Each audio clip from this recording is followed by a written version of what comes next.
Hey everybody, it's the Lit Optimist, and we're done with Harry Potter, which I found out I read the first three novels. I said this in the Harry Potter reviews, but I was like, Harry Potter and then like Stephen King, Harry Potter, Stephen King. No, that's not actually what happened. What happened was I read the first three Harry Potter novels, and I was like, this is stupid, and I went back to reading Stephen King, and I think I read like three to make up for the three I just read.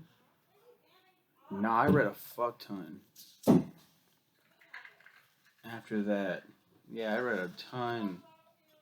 Oh, and a bunch of short stories too. That's what happened. Like Jerusalem's Lot. And the one I'm going to talk about today, Rage. High school senior Charlie Decker meets with his principal over an incident where he attacked his chemistry teacher with a pipe wrench. His suspension served, they now have to ask why he did this, and Charlie suddenly treats the whole thing like a joke and personally insults the principal, resulting in his expulsion. Charlie heads to his locker, removes a pistol from said locker, sets fire to its contents within, and heads back to his algebra class, fatally shooting his teacher, Miss Jean Underwood. This sets off a chain of events where Charlie takes the class hostage and turns the whole situation into an impromptu therapy session. Such a fucked novel by Richard Bachman, aka Stephen King. I enjoyed it. I enjoyed it more than I probably should have. Thanks go to Natalie Titus for requesting this book. Um, yeah, there's a fucking part, and this book's been like banned since then. Because they're like, I don't, I don't want to. Stephen King's like, I don't want people like associating that with like me. Like people have used this novel as a express why they did school shootings and shit. Like he ended publication. That's what it was. It was not again. The novel describes a school shooting has been associated with actual high school shooting incidents in the 1980s and 1990s. In response, King allowed the novel to fall out of print, and in 2013 he published a nonfiction anti-firearms violence essay titled "Guns." Fucking cuck. Now I'm playing. I get it. I get why he did what he did because this is a fucked up novel. It's too real. There's no scary ghost. There's no fuck. It's like it's a kid who shoots his teacher in the fucking face, and he starts going through everything that he's been through and why he's done this.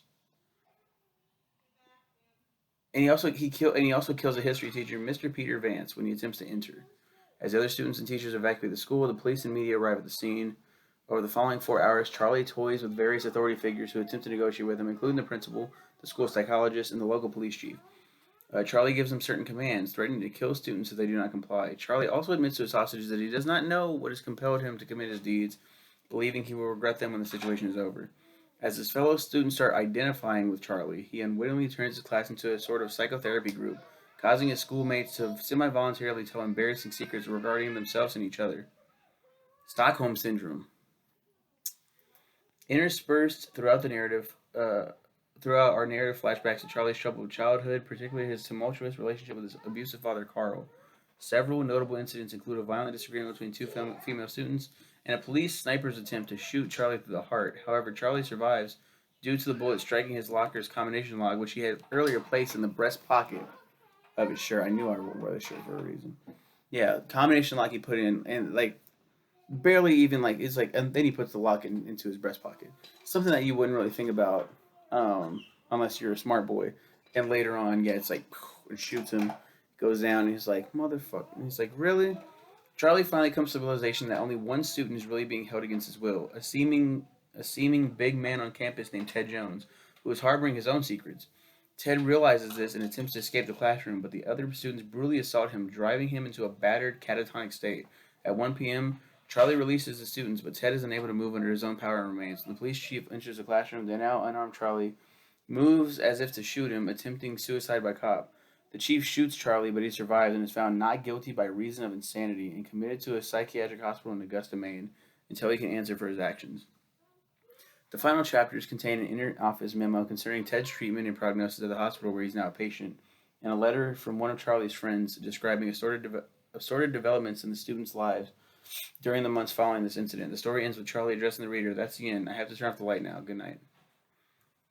It's it's fucked. I talked about something similar to this. I forgot what it's called. What is it called? The one where the guy snipes people. Like it's really fucked up. really fucks. It's not Suffer the Little Children. It's another one. It's similar in tone to that, where it's like this is way too real, and it's hard, especially in this day and age where school shootings are fucking the norm. Like it's just like, oh man, Columbine was like the biggest thing growing up. It was like, oh my god, that actually happened.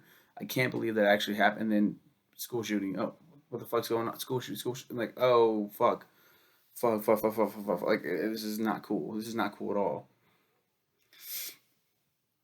I can see why he let that fall out of print, but it's a good read. Stephen King is a great writer, and I could see why he wrote under a pseudonym. Fun fact: he wrote it under the Bachman name because there was something like there's a rule that you have to follow.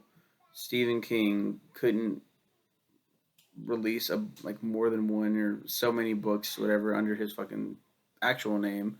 So he's like, I got it, pseudonym Richard Bachman. That's what other people have done too. They've released under different names, whether that's because they wanted to protect their anonymity or they wanted to take on a different persona for such an occasion as that.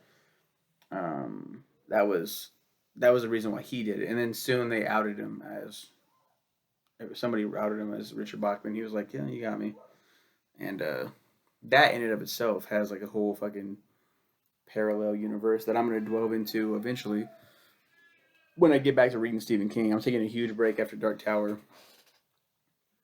But yeah, that's Rage. And it's fucked. Once again, thanks go to my cousin Natalie Titus. You guys have a good one.